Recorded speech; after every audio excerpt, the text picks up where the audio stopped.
Assalamualaikum warahmatullahi wabarakatuh. Hey guys, apa kabar? Semoga kalian dalam keadaan sehat walafiat. Kembali lagi bersama Abu Wanita Channel. Masih di seri pembelajaran perawat. Kali ini episode ke-30. Kita akan sedikit mengulas mengenai manajemen dari kamar operasi atau instalasi bedah sentral. Namun sebelumnya, mohon buat kalian para perawat dan perawat yang baru bergabung di kamar operasi, untuk yuk sama-sama kita like dan share dan subscribe channel ini agar supaya kami bisa memberikan manfaat lebih banyak, terutama memberikan informasi mengenai kamar operasi. Dalam memberikan pelayanan kamar operasi, kita dituntut memberikan pelayanan yang terbaik, yaitu ditandai dengan safety pasien dan safety officer atau selamat petugasnya. Namun, kita harus mengetahui juga kira-kira kendala-kendala apa sajakah dalam memberikan pelayanan instalasi bedah sentral ini. Ada beberapa faktor yang menentukan bagaimana pelayanan atau mutu pelayanan instalasi bedah sentral tersebut. Faktor-faktor tersebut yang pertama adalah faktor dari pre-op, kemudian faktor perioperatif tim, kemudian faktor manajemen, kemudian faktor dari pasien tersebut, kemudian faktor dari pembedahan, dan keenam adalah faktor lingkungan, dan ketujuh adalah masalah yang timbul pada saat pengiriman. 7 faktor inilah yang menentukan bagaimana mutu dari suatu pelayanan kamar operasi. Kita akan mencoba mengulas bagaimana sih mutu-mutu ini atau bagaimana sih faktor-faktor ini bisa mempengaruhi. Pertama adalah faktor pre-op.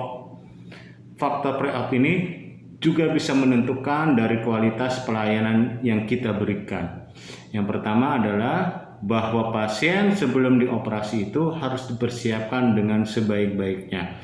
Tujuannya adalah pasien tersebut safety pada saat pembedahan dan setelah pembedahan juga safety, kemudian tidak terjadi infeksi. Faktor dari sebelum operasi atau pre-op adalah yang pertama adalah lack of pre-op shower. Apa itu? Yaitu pasien diharapkan sebelum operasi itu diharapkan pasien itu mandi. Tujuannya apa? Supaya mengurangi terpaparnya dari daerah pembedahan. Misalkan dia ada pasien mau rencana usus buntu. Sebelum pasien itu ke rumah sakit disarankan untuk mandi, ataupun ketika di rumah sakit dia harus diseka, dibersihkan oleh perawat ruangannya sehingga kulit pasien yang akan diisi akan bersih, terbebas dari koloni. Kemudian kolonisasi, faktor dari pre-op selanjutnya adalah pasien body colonization. Ini apa artinya? Artinya bahwa bagaimana kondisi luka pasien tersebut atau kulit pasien tersebut ini bisa mempengaruhi dari kualitas pembedahan. Misalkan pasien dengan adanya kolonisasi herpes pada daerah operasi, ini harus disampaikan ke operator.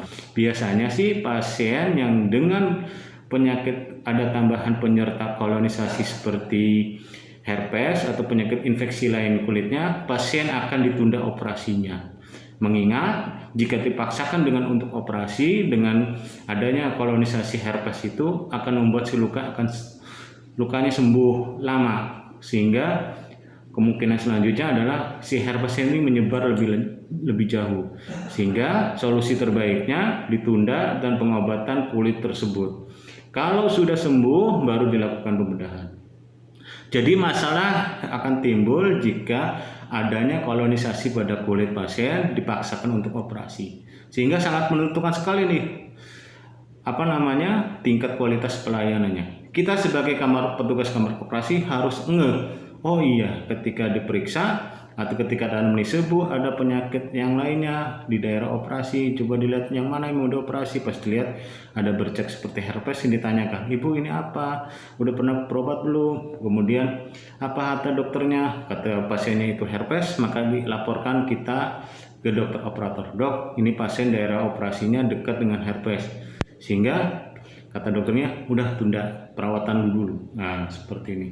Jadi faktor yang menyebabkan pelayanan kamar operasi pre-op ada selanjutnya adalah pasien body kolonisasi. Terus yang ketiga, faktor dari pre-op adalah sebelum tindakan operasi itu terjadi, tentu kita harus cuci tangan. Nah, cuci tangan inilah juga menentukan kualitas dari operasi yang kita berikan. Bagaimana cuci tangan yang benar, kemudian cuci tangan bedah yang benar bisa menentukan. Mungkin teman kita karena buru-buru cuci tangannya cuman gitu, kemudian langsung pakai alkohol saja. Kita ingatkan teman kita, cuci tangan yang benar dong, punten kasihan pasiennya. Karena cuci tangan yang benar bisa meminimalisir dari infeksi daerah operasi. Inilah 3 komponen pada faktor pre-op. Faktor selanjutnya adalah perioperatif tim. Nah, ini juga jalannya operasi sangat menentukan. Bagaimana lack of traffic control. Jadi ketika kamar operasi itu dengan jadwal yang banyak, maka sebagai pimpinan rumah sakit atau kamar operasi kita harus bisa mengatur jalannya operasi. Jangan sampai pelayanan operasi yang kita berikan bisa menyebabkan kerugian pada pasien. Misalkan pasien mau operasi terjadwal ada 6, kemudian ada sito, maka sebagai pimpinan kamar operasi ataupun penanggung jawab tim, kita harus bisa mengendalikan mana yang lebih prioritas atau mengancam nyawa, maka itulah yang didulukan.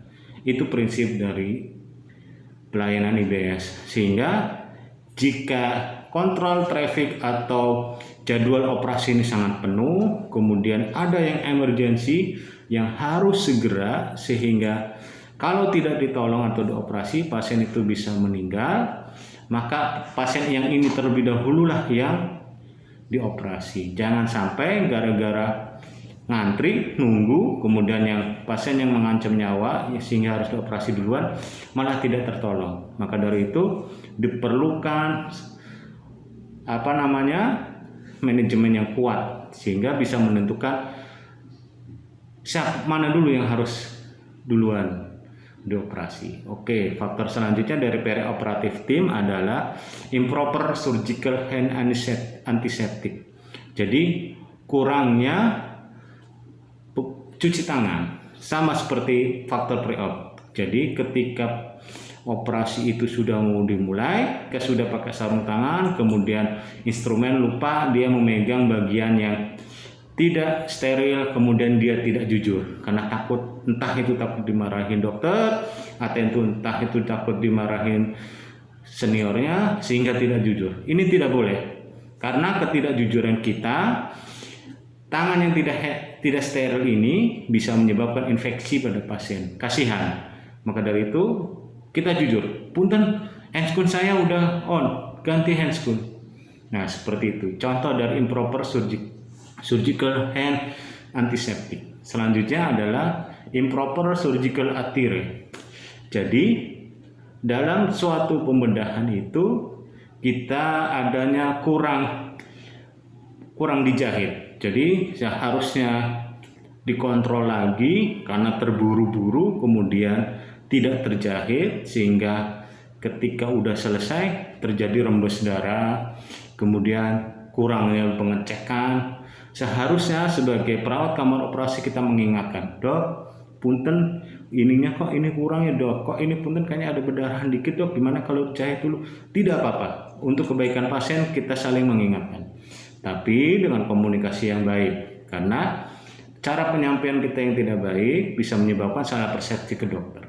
Maka dari itu untuk keselamatan pasien apapun itu, entah itu resiko berdarahan atau apa, sebagai perawat kamar operasi kita harus saling mengingatkan. Nah, jadi yang kedua dari perioperatif tim faktor adalah selain lack of traffic control, kemudian improper surgical hand antiseptic, kemudian improper surgical attire. Selanjutnya unsterile instrument. Nah, ini apa? Ketidaksterilannya dari instrumen. Ini juga bisa mempengaruhi pelayanan dari kamar operasi. Misalkan dia kesenggol sedikit ataupun tersentuh sedikit, cuma sedikit siram aja alkohol, tidak boleh.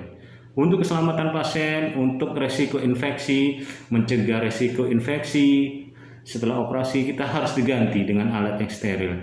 Jangan sampai sekali-kali menggunakan alat yang tidak steril dalam melakukan pembedahan, karena ini akan berdampak pada mutu pelayanan.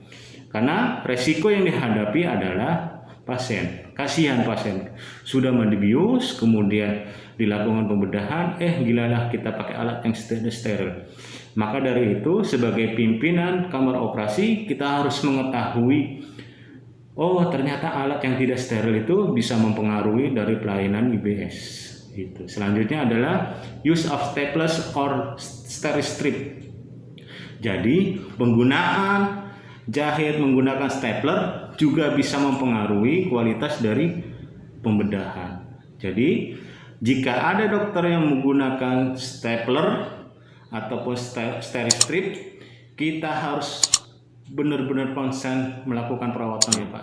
Jangan sampai ketika operasi semuanya steril, semuanya sesuai prosedur, kemudian ketika ditutup pakai strip atau staples atau Steri-Strip, kemudian kita tidak mengoperkan bagaimana perawatannya, sehingga perawat ruangan asal saja perawatannya sehingga bisa menjadikan infeksi.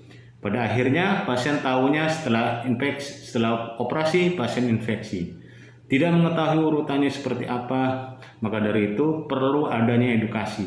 Kalau pasien yang tidak dijahit tetapi menggunakan stapler ataupun Steri-Strip, bagaimana perawatannya? Sebagai perawat kamar operasi, kita harus mengedukasi.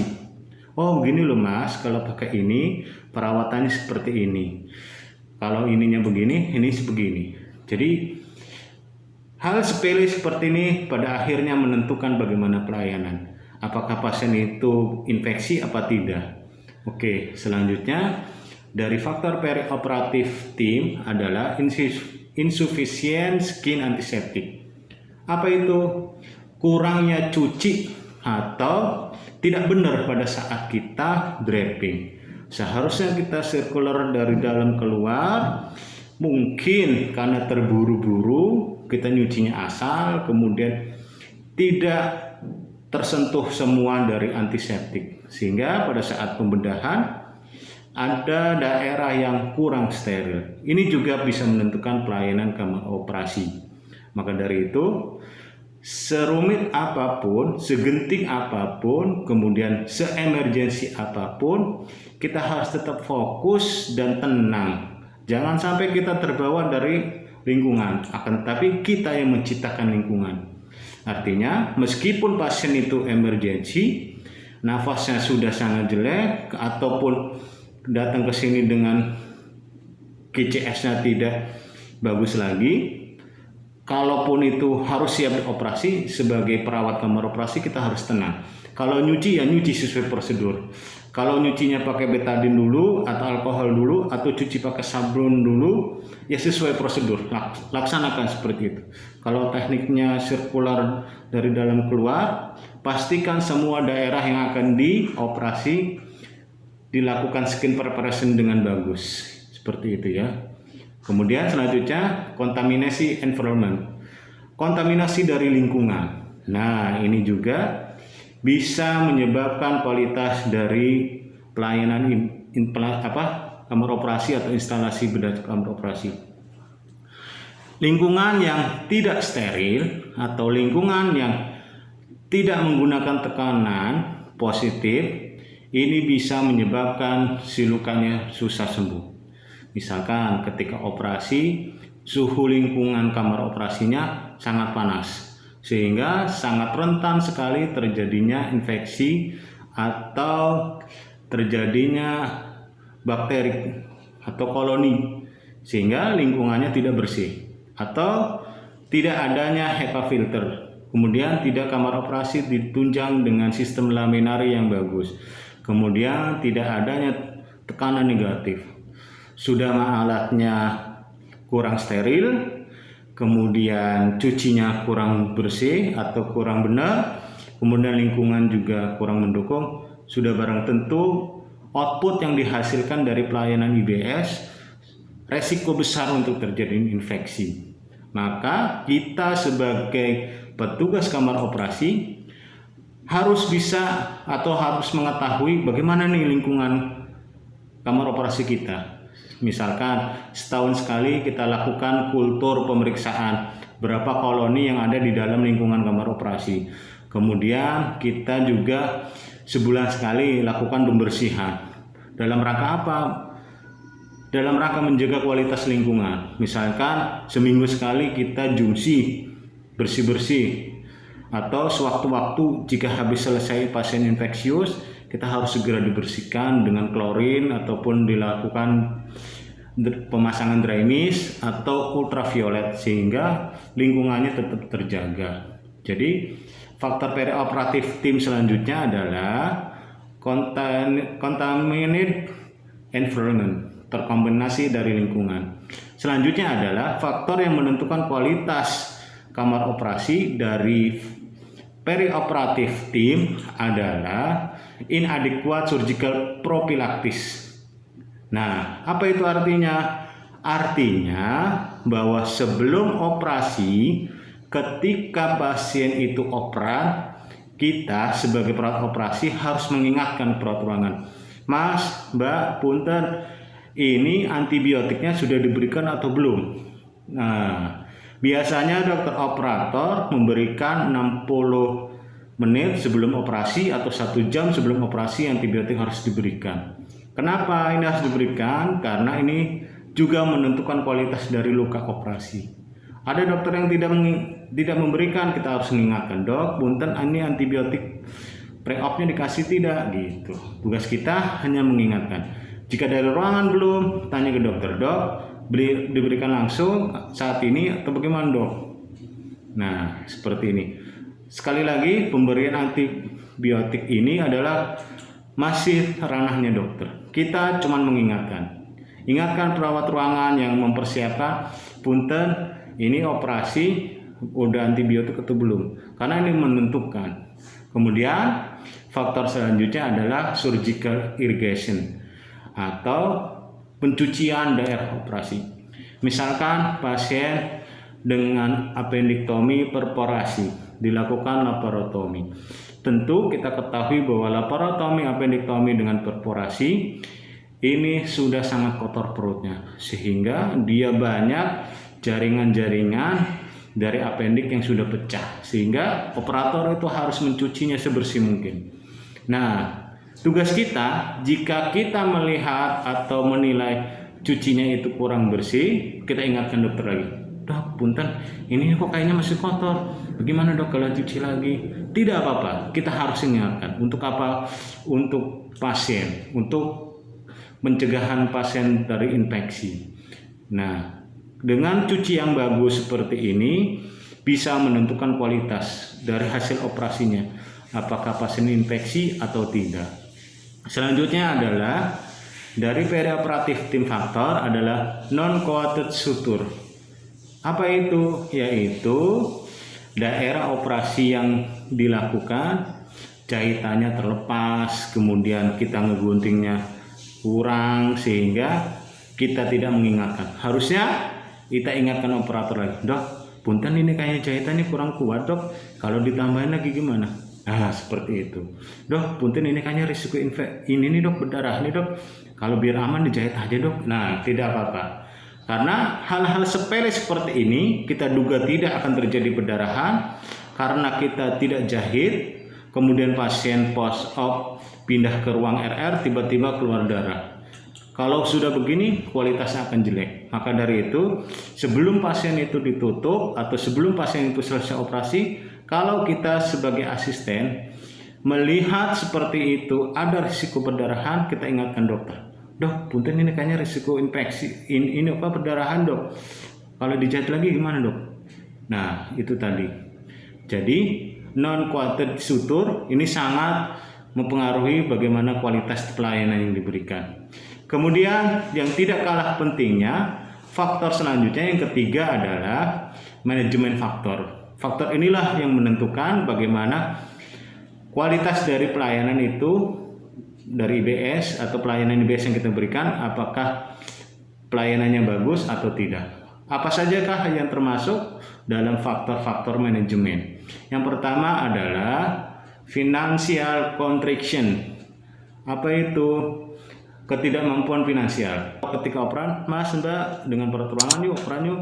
Oh iya punten, ini pasien dengan apa, jaminannya apa, dilihat, cross check lagi statusnya, bagaimana penjaminannya, kemudian apabila sudah clear, kita operasi. Prinsipnya kita menolong nyawa pasien terlebih dahulu, baru administrasi. Akan tetapi dalam kondisi normal, pasien tidak mengalami mengancam nyawa, maka prosedur tetapnya harus dijalankan. Kecuali untuk kasus yang emergensi mengancam nyawa, ini kita harus konsultasikan. Ya udah, operasi dulu, administrasi urusan atas atau bagian front office. Tetap sebagai perawat kamar operasi, yang paling utama adalah menyelamatkan kehidupan atau yang mengancam nyawa terlebih dahulu yang harus kita tolong. Dalam kondisi normal baru dicek administrasi seperti ini. Oke, selanjutnya dari manajemen faktor adalah poor team communication. Kurangnya komunikasi. Hampir 80% dalam memberikan pelayanan di rumah sakit, kegagalannya terletak pada komunikasi. Misal, pasien dengan rencana operasi seharusnya di daerah kanan, karena tidak ada komunikasi, tidak dijelaskan, kemudian kurang cross check, perawat ruangan tidak memberitahukan operasinya sebelah kanan, kemudian tim IBS-nya juga tidak berkomunikasi, ini kanan apa kiri, kemudian langsung main operasi saja sehingga dioperasi sebelah kiri, itu fatal. Itu contoh komunikasi yang kurang. Kemudian juga dalam komunikasi dalam pelayanan IBS, komunikasi itu tidak hanya dengan tim IBS atau dengan perawat ruangan atau dengan poli, juga dengan sektor-sektor yang lain. Misalkan dengan sektor laundry, kita harus senantiasa komunikasi. Ketersediaan linen kita, kesediaan duk, pakaian kamar operasi, ini juga harus sering dikomunikasikan. Jangan sampai karena kitanya tidak nanya, kemudian tidak menginformasikan ke laundry, pas ketika operasi duknya tidak ada. Padahal di laundry ada. Karena perawat IBS-nya tidak berkomunikasi, misalkan Mas laundry, punten duk kita habis, tolong kirim. Kemudian tidak terjadi seperti itu, tenang-tenang saja dianggap duknya udah cukup, kemudian kita juga tidak komunikasi disangkanya duknya cukup, ternyata duknya kurang, ketika operasi nggak ada duk, juga ini juga bisa merupakan kendala dalam memberikan pelayanan operasi. Akhirnya kalau tidak ada duk, tidak terjadi operasi. Bagaimana contoh kurangnya komunikasi? Misalkan pasien dijadwalkan jam 9, karena kita kurangnya komunikasi dengan dokter operator, tidak mengingatkan, sehingga dokter operator taunya hari ini tidak operasi, kemudian beliau operasi tempat lain, sehingga pasien tertunda atau terbengkalai, sehingga tidak terjadi operasi pada jam 9. Akhirnya mundur kalau jam 10 masih toleran, tapi kalau mundurnya udah sampai jam 1, jam 2, kasihan pasiennya. Kasihan kecemasannya nambah, kemudian laparnya nambah karena puasanya harus memanjang. Yang terpenting adalah jadwal yang lainnya akan terhambat. Jadi komunikasi ini sangat memainkan penting dalam memberikan pelayanan instalasi beras sentral. Selanjutnya dari komunikasi adalah poor leadership atau kurangnya kepemimpinan. Maksudnya gimana? Kita sebagai perawat kamar operasi harus memberikan kepemimpinan yang tegas. Misalkan, dok, punten, ini belum dikasih antibiotik, harusnya bagaimana dok? Terus kita harus tegas juga, ada perawat ruangan yang masuk ke kamar operasi tidak membuka sepatu, kita harus tegas. Mas, punten, maaf, tidak boleh masuk kamar operasi sebelum membuka sepatu, atau maaf, tidak boleh masuk kamar operasi sebelum menggunakan baju operasi. Kita harus tegas. Kenapa? Karena ketidaktegasan kita seperti ini bisa menentukan kualitas dari pelayanan kamar operasi. Misalkan karena tidak tegas, itu kan biarin teman kita sendiri, begitu masuk dia pakai baju dari ruangan, tidak memakai baju kamar operasi seperti ini, kemudian ruangan kita jadi terkontaminasi atau jadi kotor, sehingga ruangan yang seharusnya steril jadi kotor. Kalau sudah kotor, resiko infeksi pada pasien. Kemudian contoh lain dari kepemimpinan kita harus tegas juga menyampaikan kepada bagian OB, misalkan ini kurang bersih, kita harus, Mas, punten ini nyapunya kurang bersih, atau bau, atau masih ada darah, dibersihkan lagi. Atau misalkan kita harus tegas dalam rangka keluar masuknya alat, misalnya alat kita ada 10, masuk 10 dan keluar juga harus 10. Kemudian kasa juga seharusnya dihitung pas, karena kitanya tidak tegas, kitanya ragu-ragu berapa ya dok awal tadi. Nah, itu juga akan bisa mempengaruhi pelayanan. Kalau ragu-ragu, dokter juga akan ngecek lagi, buka lagi, akhirnya operasi akan memanjang. Nah, kemudian faktor manajemen selanjutnya adalah increased hospital day, meningkatnya pelayan atau masa rawat di rumah sakit. Ini juga menentukan dari pelayanan kamar operasi. Pasien dengan rawat inap yang lama dengan yang cepat bisa menentukan bagaimana kualitas dari luka operasinya tersebut. Jika rawat inapnya panjang, ada kemungkinan dia terkontaminasi luka operasinya dari lingkungan atau ruangan akan lama juga. Faktor selanjutnya adalah faktor dari pasien tersebut. Apa saja sih yang termasuk dalam kategori faktor dari yang pasien? Yang pertama adalah kegemukan. Kita ketahui bahwa pasien dengan obesitas ini akan sulit untuk intubasi. Pasien dengan obesitas akan dosisnya berbeda pada pembiusannya dengan pasien yang biasa. Maka dari itu, ketika pasien itu di luar dari berat badannya di luar dari dia, maksudnya obesitas, kita harus melaporkan pada dokter, dok, punten berat badannya misalkan 150 dok gitu. Sehingga dokter juga bisa merencanakan, dokter bius, berapa dosisnya, kemudian alat-alat apa saja yang bisa disiapkan. Kalau kitanya tidak ada komunikasi, kemudian tidak disampaikan, tentu akan berdampak pada pasien.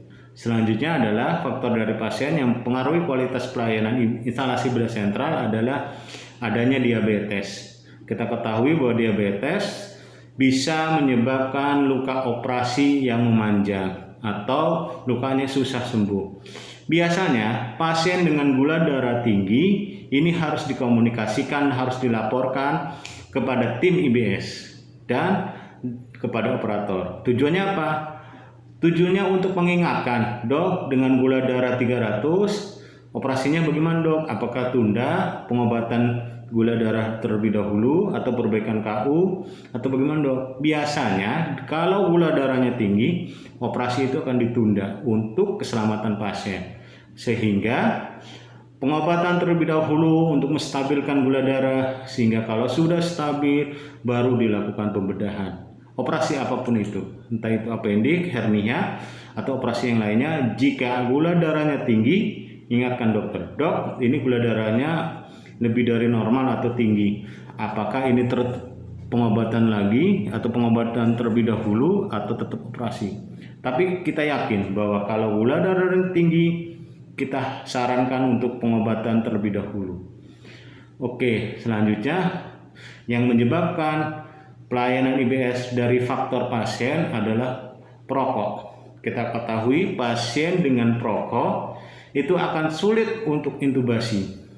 Kemudian faktor merokok juga akan menentukan safety apa tidaknya pasien untuk dioperasi. Karena kita ketahui bahwa bahaya rokok itu bisa menyebabkan sangat kerugian bagi pasien. Salah satunya pembuluh darahnya akan mudah rapuh sehingga akan lebih mudah perdarahan. Kemudian akan lebih sesak. Kemudian intubasinya akan susah juga karena paru-parunya sudah ada trouble. Maka dari itu komunikasi pasien ini perokok sangat penting, terutama buat pembedahan dan pembiusan. Harus disampaikan, dok, pasien ini perokok ya, sehingga dokter bisa mengantisipasi hal-hal terburuk pada pasien. Sehingga kalau sudah diantisipasi, pelayanan akan menjadi lebih maksimal sehingga pasien akan lebih safety. Tetapi jika tidak disampaikan, ini bisa akan menyebabkan pelayanan itu menjadi buruk. Misalkan pasien perokok berat, terakhir ngerokok cuma 1 jam sebelum OP, dia sehari habis 2 bungkus. Kemudian riwayat ditanya di anamnesa, pasien tidak mengaku. Kalau mengaku, kemudian perawat ruangan tidak menyampaikan. Kemudian ketika bios, pasien sesak berat. Kalau tidak ada yang lapor, bisa menyebabkan pasien ini perburukan. Tetapi kalau sudah dilapor, dokter ini bisa memberikan intervensi terlebih dahulu. Entah itu pengobatan terlebih dahulu, entah itu perbaikan KU dulu, entah itu cek saturasi terlebih dahulu, cek AGD, kemudian cek pernapasan, seperti itu. Jadi faktor dari pasien selanjutnya adanya nasal colonization atau MSSA, adanya penyakit penyerta pada saluran napas. Ini juga harus disampaikan pada dokter sehingga pelayanan yang diberikan itu bisa pasien itu safety dan tidak menularkan pasien yang lainnya. Pasien dengan TBC itu pembiusannya akan beda dan settingan sirkuit anestesinya juga akan beda. Dia akan menggunakan filter sehingga si sirkuitnya ini tidak terkontaminasi. Terus sirkuitnya bekas TB ini harus dibuang sehingga tidak boleh digunakan lagi untuk pasien selanjutnya. Seperti itu.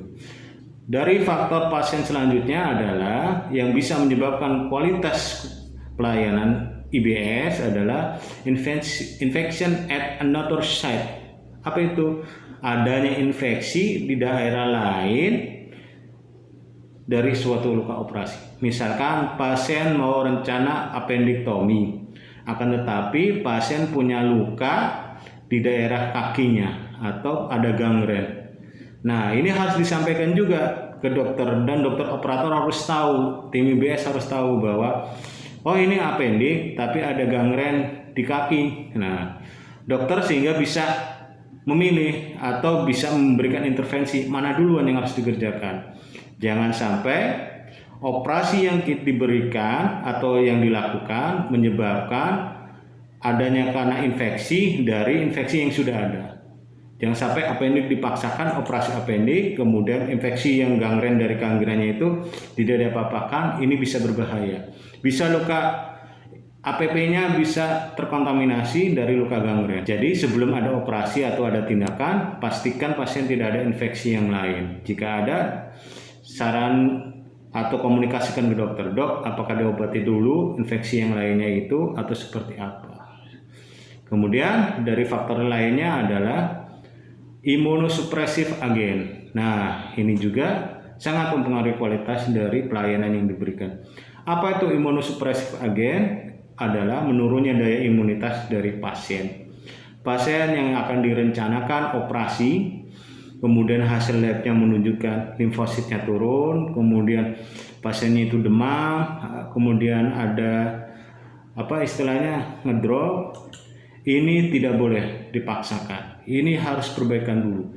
Akan tetapi sekali lagi terus komunikasikan. Perawat ruangan komunikasikan ke tim IBS dan juga ke operator, dan IBS mengingatkan ke operator, dok, ini pasien KU-nya gini, misalkan penurunan kesadaran, kemudian ininya dok tensinya turun, kemudian dok ininya hasil limfositnya segini, sehingga dokter bisa apakah operasinya ditunda, perbaikan KU dulu atau dilanjutkan. Ini kita harus jeli dan harus mengetahui faktor-faktor yang terjadi atau yang ada pada pasien sehingga operasi tidak semena-mena dan tidak asal, sehingga operasi itu bisa dilakukan dengan terencana dengan tujuan pasien itu safety. Kemudian faktor yang menentukan bagaimana pelayanan IBS itu adalah surgeon faktor atau faktor pembedahan. Jadi tadi itu udah kita bahas sebelum operasi, kemudian pada saat operasi, kemudian manajemen operasi, kemudian dari faktor dari pasiennya itu sendiri, dan selanjutnya kelima adalah faktor pembedahan itu sendiri. Apa itu? Pertama adalah use of drain, pemasangan drain. Pemasangan drain juga ini sangat menentukan dari pelayanan IBS pada akhirnya. Pasien dengan pemasangan drain ini harus disampaikan ke perawat ruangan sehingga pelayanan yang diberikan tidak sia-sia. Misalkan pasien dengan laparotomi, appendektomi yang perforasi, kemudian di akhir operasinya itu pasien dipasang drain, kemudian kita lupa tidak mengoperkan ke perawat ruangan, apa yang harus dilakukan, kemudian observasi drain, kemudian perawatan luka drainnya bagaimana, kemudian apakah drainnya ditutup dulu atau dibuka dulu, kemudian bagaimana sih cara merawat luka drainnya atau masang drainnya seperti itu. Sehingga kalau sudah disampaikan, harapan kita pasien itu lukanya cepat sembuh, kemudian tidak terjadi infeksi silang dari drain ke luka operasi. Sekali lagi, jika pasien terpasang drain, harus dioperkan kepada perawat ruangan atau perawat yang menerima pasien post-op-nya, entah itu perawat ICU atau perawat ruangan. Tujuannya apa? Untuk keselamatan pasien, sehingga pasien tidak ada infeksi sekunder dari pemasangan drain. Selanjutnya adalah poor surgical technique atau kurangnya dari teknik pembedahan. Jadi misalnya karena kelelahan, jadi jahitnya itu istilahnya rapuh atau kurang. Seharusnya satu space lagi dijahit, kemudian karena kelelahan atau ngantuk dia terlewat. Sebagai tim IBS kita harus saling ingatkan, dok, punten ini kan satu space lagi dok, punten jahit lagi. Nah seperti itu, tapi kata dokternya udah beresin aja sama kamu, jahit lagi. Nah yang penting kita sudah mengingatkan, setelah itu dokter yang melaksanakan, seperti itu. Selanjutnya adalah use of staplers, jadi penggunaan stapler. Tadi sudah kita bahas bahwa penggunaan stapler ini sangat mempengaruhi kualitas dalam ending dari pelayanan IBS ini. Kita harus mengoperkan kepada pasien dan kepada perawat ruangan ini tidak dijahit, akan tetapi pasang staplers, dan perawatannya seperti ini. Harusnya seperti ini, tidak bolehnya seperti ini, sehingga pasien itu bisa mencegah terjadinya infeksi, atau perawat ruangan bisa mencegah terjadinya infeksi. Kemudian lack of reducing of antibiotik. Jadi ketika jalannya operasi, jika operasinya itu panjang, kita harus mengingatkan lagi ke dokter. Dok, punten, maaf, apakah ini ada tambahan antibiotik atau tidak dok? Mengingat tadi antibiotik sudah diberikan di awal, sekarang udah 4 jam, apakah kasih lagi apa tidak? Kita harus mengingatkan. Tujuannya apa? Adalah tujuannya untuk keselamatan pasien, mencegah pasien itu infeksi daerah operasi. Itu tadi faktor dari pembedahan. Selanjutnya, faktor dari lingkungan kamar operasi atau lingkungan kerja kamar operasi. Faktor lingkungan kerja ini juga akan mempengaruhi bagaimana kualitas dari kamar operasi itu sendiri. Yang pertama adalah poor staff level, kurangnya tenaga kamar operasi. Kurangnya tenaga kamar operasi ini juga bisa mengakibatkan keterlambatan operasi, kemudian kurangnya tenaga operasi menyebabkan pelayanan tidak maksimal. Seharusnya kita bisa melaksanakan operasi 6, tetapi karena tenaganya kurang, akhirnya diundur. Ini yang besoknya karena tenaganya kelelahan, karena nggak ada. Kemudian tenaga yang kurang juga bisa menyebabkan faktor yang lainnya, workload and shift pattern. Shiftnya akan nambah, sehingga perawat atau tim IBS akan menjadi kelelahan. Seharusnya dia istirahat, tapi karena nggak ada tenaga lain, dia harus dipanggil lagi, operasi lagi, sehingga ketika operasi dia mengantuk berat. Saya yakin dan percaya kalian semua pernah mengalami ketika operasi terasa ngantuk berat, sehingga seharusnya ngeguntingnya pas dia kepanjangan atau kependekan. Ini bahaya banget, bahayanya ke pasien. Kalaulah pasiennya itu tidak salah gunting, ya tidak apa-apa. Tapi khawatirnya kegunting jaringannya karena ngantuk kita, ini juga akan berbahaya kepada pasien. Jadi sebagai pemangku kebijakan di suatu rumah sakit harus bisa mengakomodir berapa jumlah kamar operasi, berapa jumlah sehari operasinya dengan jumlah tim kamar operasi. Jangan sampai operasinya banyak, kamar operasinya banyak, tetapi timnya sedikit. Ini yang sering terjadi. Sehingga perawat kamar operasi yang ada dia terus menerus dengan operasi yang shiftnya panjang sehingga dia kelelahan. Nah, ini sangat bahaya. terhadap pelayanan. Maka dari itu dituntut kita yang mengetahui atau yang mengerti jumlah komposisi, jumlah operasi, jumlah kamar operasi yang ada dengan jumlah tenaga, kita harus menyesuaikan berapa kebutuhannya. Ini ada rumusnya tersendiri. Sebagai pimpinan rumah sakit harus mengetahui, oh kamar operasi saya ada segini, tenaganya kira-kira cukup atau tidak. Karena tenaga yang kurang bisa mempengaruhi pelayanan kamar operasi. Selanjutnya adalah dari lingkungan adalah environment and physical plan problem. Nah, ini tadi kita udah singgung bahwa lingkungan yang tidak bersih akan menyebabkan luka operasi sangat rentan. Diharapkan kalian harus menciptakan ruangan kamar operasi itu tetap menjaganya tetap steril, kemudian tetap dingin. Kalau bisa di kamar operasi itu dengan sistem laminari sehingga sirkulasi udaranya itu sangat bagus. Kalau udaranya sangat bagus, ada HEPA filter, laminari, kemudian tekanan negatif ada, positif ada, kemudian sering melakukan kebersihan lingkungan, hariannya jumsi lakukan, kemudian bongkaran juga dilakukan dalam rangka menjaga kamar operasi tetap steril. Maka sudah barang tentu insya Allah luka operasinya juga akan bagus, tidak ada infeksi.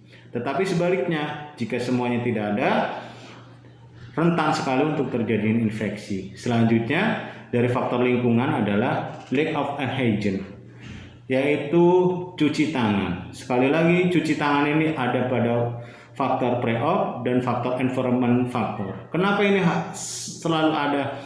Karena 80% penularan penyakit itu dari tangan kita. Jadi tangan kita yang tidak steril atau tangan kita yang tidak cuci tangan yang benar bisa menyebabkan sangat besar terjadi infeksi. Nah, seperti itu. Lingkungan selanjutnya adalah design availability maintenance of equipment. Apa itu? Alat-alat yang kita punya tidak melakukan perawatan secara rutin sehingga alat ketika dipakai menyebabkan pasien celaka. Misal, kita punya saturasi. Karena kita tidak sering melakukan kalibrasi, tiba-tiba ketika digunakan saturasinya rusak. Padahal pasien sangat sesak sehingga harus mengetahui berapa ini saturasinya. Kalau alatnya rusak, kita tidak bisa memonitor dengan baik. Kemudian misalkan alat resusgai, kita tidak ngecek. Sebelum operasi kita tidak ngecek, tahu-tahu alatnya tidak hangat sehingga bayi ketika resus digunakan bayinya kedinginan. Ini juga akan menentukan kualitas dari kamar operasi. Maka dari itu sebagai pimpinan kamar operasi kita harus jeli mana alat yang rusak dan mana alat yang tidak ada sehingga kita bisa melakukan perencanaan. Oh, kita tidak punya alat untuk restrain, untuk kalau pasien ngamuk atau pasien gelisah, kita pengamannya tidak punya. Maka dari itu kita mengajukan. Kemudian, oh alat ini kok rusak, kok ini sering dipakai, kok kenapa rusak, kita harus laporkan ke bagian teknisi yang berkewenangan untuk memperbaiki. Oh, kita butuh selimut hangat, maka kita pengajuan ke direktur ataupun ke yang punya rumah sakit. Dok, punten ini kita belum punya ini dok. Ini alat ini sangat berfungsi buat pasien dok, untuk keselamatan pasien. Kita butuh ini dok. Kita sebagai petugas kamar operasi kita harus mengingatkan alat-alat alat-alat apa saja yang harus dibutuhkan oleh pasien dalam rangka keselamatan pasien. Jadi lingkungan kamar operasi itu sangat mempengaruhi kualitas dari pelayanan IBS yang tadi kita sebutkan tadi itu. Selanjutnya adalah yang tidak kalah pentingnya adalah masalah-masalah pengiriman, kepedulian pengiriman. Kita ketahui bahwa siklus operasi itu ditentukan oleh pre, intra, dan post-op. Ketika post-op pasien ini tertransfer ke ruangan atau ke ICU atau pulang, ini juga akan mempengaruhi bagaimana sih kualitas dari kamar operasi. Misalkan pasien dengan spinal kemudian DC-nya tidak dilepas. Seperti kita ketahui bahwa masalah yang akan timbul dari faktor ini adalah lack of Foley catheter removal within 48 hours. Jadi lebih dari 2 jam ini harus dilepas. Misalkan 2 jam harus dilepas di kateternya. Kemudian perawat ruangan lupa atau kitanya lupa tidak mengingatkan, sehingga kateternya terus dipasang sampai seminggu. Ini kan risiko infeksi baru, infeksi ISK saluran kemih. Sehingga dari pengiriman itu kita ingatkan, Mbak, Mas, ini dipasang kateter ya, nanti konsul lagi. Biasanya sih 2 hari dilepas, tapi tanyakan lagi ya ke dokter operator, atau 1 hari, ya seperti itu. Kita harus mengingatkan kapan harus dilepasnya, kapan tidak. Selanjutnya adalah inadequate staffing for post-op care. Jadi staf yang menerima pasien ini atau post-op di ruangan ini petugasnya tidak care. Ini juga akan menentukan. Seharusnya kita mengingatkan, ini hari kedua diganti balutannya, tetapi karena perawatnya tidak care, kemudian dia lupa tidak mengganti balutannya, sehingga balutannya tetap tidak diganti, akhirnya infeksi. Maka dari itu perlu kerjasama yang baik antara perawat IBS dengan ruangan. Kalau ruangan kita ingatkan, Mbak, Mas, ini hari kedua diganti balutannya ya, atau hari pertama ganti balutannya ya, karena ada rendam PK untuk kasus fistel ani dan operasi yang lainnya. Seperti itu. Kemudian yang tidak kalah pentingnya adalah contamination of incision post-op. Ketika dia ganti balutan kemudian terkontaminasi karena ganti balutannya tidak bersih atau tidak sesuai standar, tidak steril, sehingga terkontaminasi. Akhirnya endingnya ada terjadi IDO. Nah, itu tadi faktor-faktor yang menyebabkan pelayanan di kamar operasi. Kita sebagai perawat dituntut bukan hanya skillnya saja atau kemampuan kita saja, akan tetapi kemampuan kita mengolah sesuatu itu juga memegang peranan penting. Sehingga endingnya ini adalah safety pasien. Kenapa kita harus memanage kamar operasi dengan baik? Karena kamar operasi ini adalah ruangan khusus. Pada akhirnya, apakah pasien yang dioperasi itu safety apa tidak? Itu yang dilihat. Apakah pasien infeksi apa tidak? Apakah pasien itu salah operasi apa tidak? Apakah pasien itu ketinggalan alat apa tidak? Apakah ketika operasi itu ketersediaan dok mampu apa tidak? Seperti itu. Terima kasih. Semoga bermanfaat. Assalamualaikum.